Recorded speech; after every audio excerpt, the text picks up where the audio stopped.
Shalom, selamat pagi jemaat Tuhan. Berjumpa kembali dalam doa pagi online.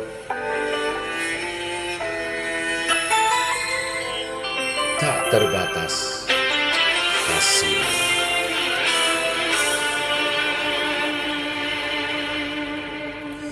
Semusim berlalu, namun kau selalu peliharaku. Kasih dan setiamu tak pernah layu di hidupku. Lebih luas dari samudra, kebaikanmu Bapa takkan habis di hidupku. Lebih tinggi dari cakrawala, tak terbatas kasih-Mu. Sungguh ku bersyukur.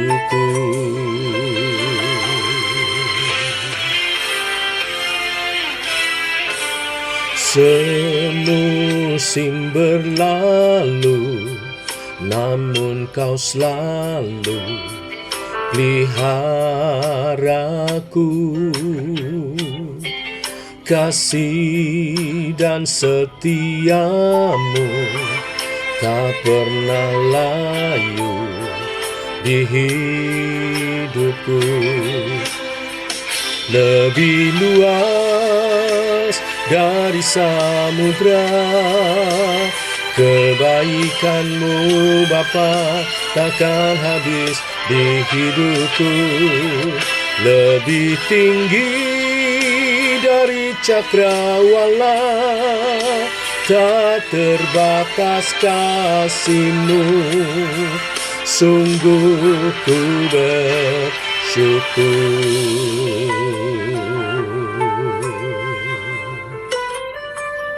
Kami bersyukur ya Bapa atas kasih dan rahmat-Mu, pemeliharaan-Mu yang nyata dalam kehidupan kami. Dalam segala pujian, hormat, kemuliaan hanya bagi-Mu. Lebih luas dari samudra, kebaikan-Mu Bapa takkan habis di hidupku. Lebih tinggi dari cakrawala, tak terbatas kasih-Mu.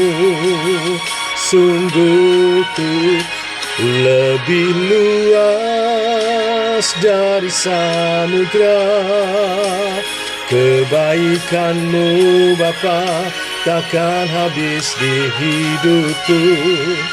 Lebih tinggi dari cakrawala, tak terbatas kasih-Mu.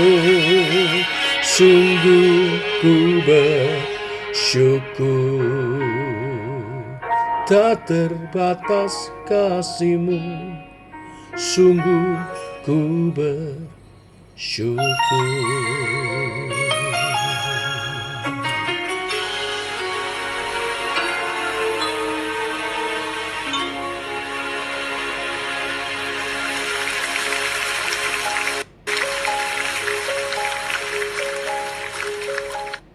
Tiba waktunya untuk kami merenungkan firman-Mu. Firman-Mu lah suluh dan terang bagi jalan kami. Berfirmanlah Tuhan, terangi jalan kami, tuntun langkah kami. Dalam nama Tuhan Yesus Kristus. Amin.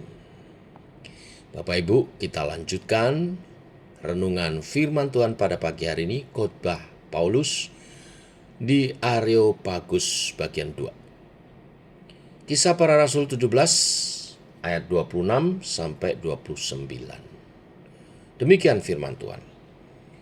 Dari satu orang saja ia telah menjadikan semua bangsa dan umat manusia untuk mendiami seluruh muka bumi.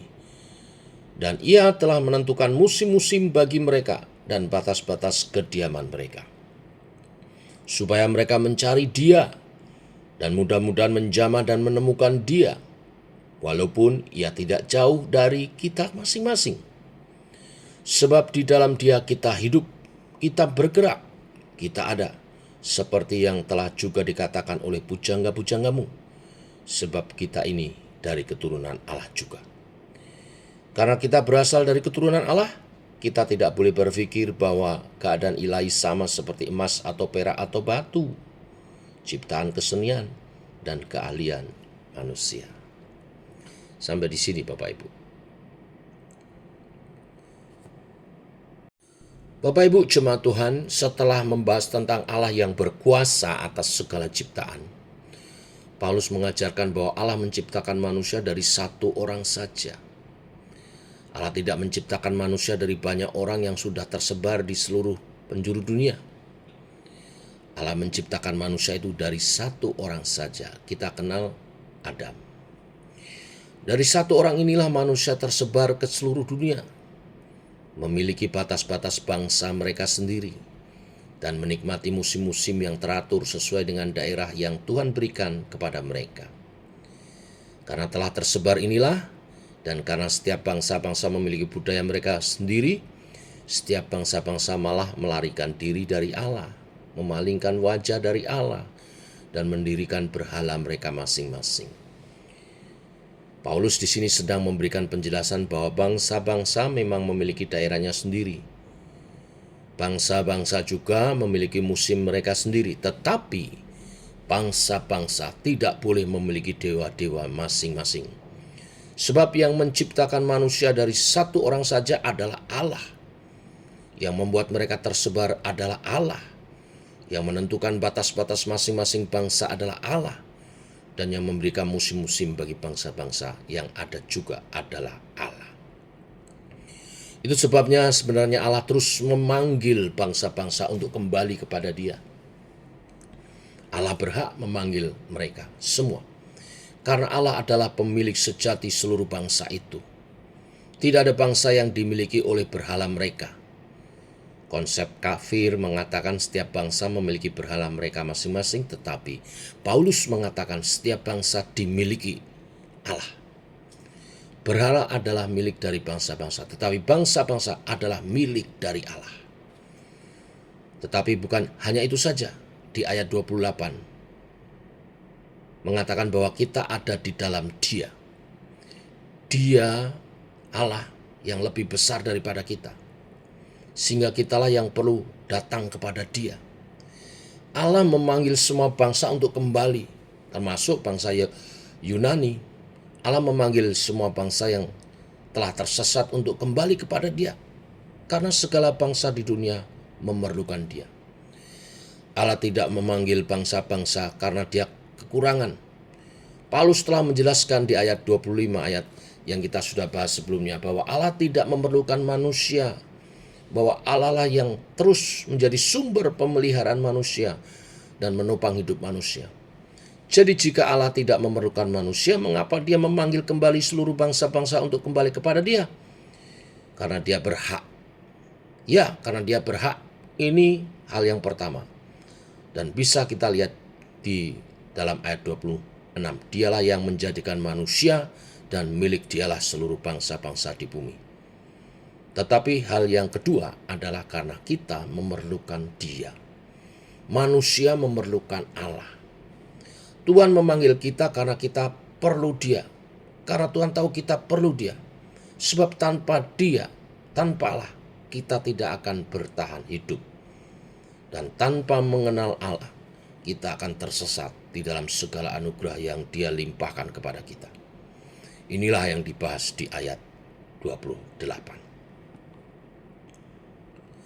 Khotbah Paulus pada bagian ini merupakan khotbah yang begitu kuat dan sangat besar pengaruhnya bagi orang-orang yang mendengarnya.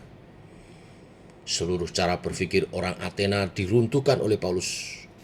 Begitu banyak pemahaman yang secara radikal berbeda sedang ditawarkan di dalam khotbah singkat ini.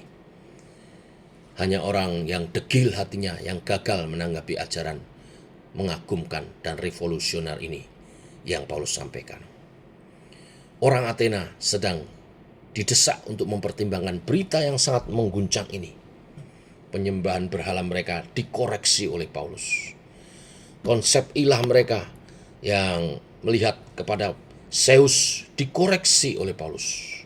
Baik pengertian bahwa kita berada di dalam Allah, di dalam berkat-berkat Zeus sebagai ajaran Epimenides, maupun bahwa kita adalah keturunan Allah yang dipahami sebagai keturunan Zeus, sebenarnya akan meruntuhkan tradisi penyembahan orang Yahudi, sebab mereka masih membangun kuil berhala, termasuk untuk Zeus, dan terikat kepada kewajiban harus menyediakan makanan bagi Zeus.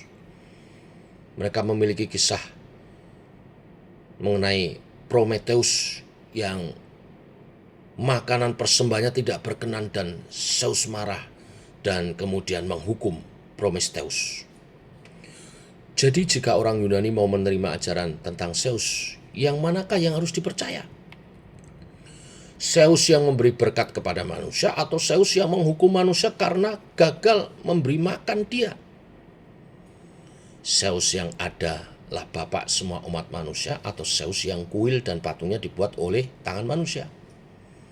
Zeus yang manakah yang benar? Paulus sedang mengarahkan orang-orang Athena untuk memulai berpikir bahwa mungkin kedua versi itu salah. Jangan-jangan yang memberi berkat yang di dalamnya kita hidup itu bukan Zeus. Jangan-jangan kita ini keturunan dari yang lain dan bukan Zeus. Inilah yang sedang Paulus arahkan. Kita menerima berkat bukan dari Zeus tetapi dari Allah. Kita adalah keturunan Allah yang sedang Paulus beritakan. Itulah sebabnya Paulus menekankan di awal bahwa yang dia beritakan bukan Zeus, tetapi Allah yang tidak dikenal oleh orang Yunani. Allah yang tidak dikenal itu justru menjangkau dan memanggil manusia, termasuk orang-orang Athena, untuk kembali kepada Dia yang selama ini memberi berkat yang limpah, yang selama ini memberi identitas hidup kepada manusia sebagai anak-anaknya. Pada akhirnya, renungan bagi setiap kita. Bapak Ibu jemaat Tuhan, Allah bukan saja memberikan topangan bagi hidup manusia. Allah juga terus-menerus memberikan berbagai berkat dan kesenangan supaya manusia mencari yang lebih besar lagi. Apa yang lebih besar dari segala berkat itu? Yaitu sumber berkat dan kesenangan itu sendiri. Sadarkah kita akan hal ini? Allah memberi topangan kepada kita supaya kita mencari yang lebih besar. Apakah yang lebih besar itu? Diri Allah sendiri. Betapa menakjubkan berita ini. Allah terus-menerus memberikan kebaikannya supaya kita mencari dan menemukan kebaikan yang jauh lebih besar, yaitu diri Allah sendiri. Carilah Allah. Kita telah diberkati dengan hidup, makanan yang cukup, dan segala yang bisa kita nikmati. Semuanya itu adalah cara Allah memanggil kita. Mengapa berpuas dengan berkat-berkat itu padahal Allah menawarkan dirinya untuk menjadi berkat terbesar bagi hidup kita? Biarlah segala hal yang kita peroleh dari Allah memberikan kita dorongan dan kekuatan untuk mencari Dia dan menemukan Dia. Tidak ada kesenangan yang lebih besar daripada mengenal Dia, sang sumber kesenangan itu. Inilah berita firman hari ini. Tuhan memberkati. Mari kita berdoa. Bapa, kami mengucap syukur atas segala berkat-berkat-Mu, kehidupan, kesehatan, kecukupan, kelimpahan, keluarga. Tetapi ternyata semuanya itu Engkau beri supaya kami mencari yang lebih besar lagi dan akhirnya menemukan pribadi-Mu sebagai sumber berkat kami. Dan kami bersyukur kami telah menemukan Engkau melalui pribadi Tuhan Yesus Kristus. Saat kami menemukan Tuhan Yesus, kami menemukan Engkau. Terima kasih Tuhan. kami boleh menjadi anak-anak-Mu di dalam Tuhan Yesus Kristus, Tuhan dan Juru Selamat kami. Dan kami mau hidup memuliakan Tuhan sebagai anak-anak Tuhan yang beribadah, yang hidup sesuai kehendak dan rencana Tuhan. Dan saat ini, selagi kami masih ada di dunia, kami adalah duta-duta kerajaan-Mu. Duta-duta yang sekaligus adalah pangeran-pangeran Tuhan, ahli waris kerajaan surga. Saat ini bertugas untuk membawa sebanyak-banyaknya jiwa-jiwa bagi kemuliaan nama-Mu. Sertai kami dalam tugas pemberitaan kami, sertai kami dalam tugas penginjilan kami untuk menjadi saksi kerajaan-Mu. Jadilah kerajaan-Mu di bumi seperti di surga. Maranatha, Tuhan datang kedua kali. Kami rindukan. Dalam nama Tuhan Yesus. Amin. Demikian saudara doa pagi kita. Selamat pagi. Shalom.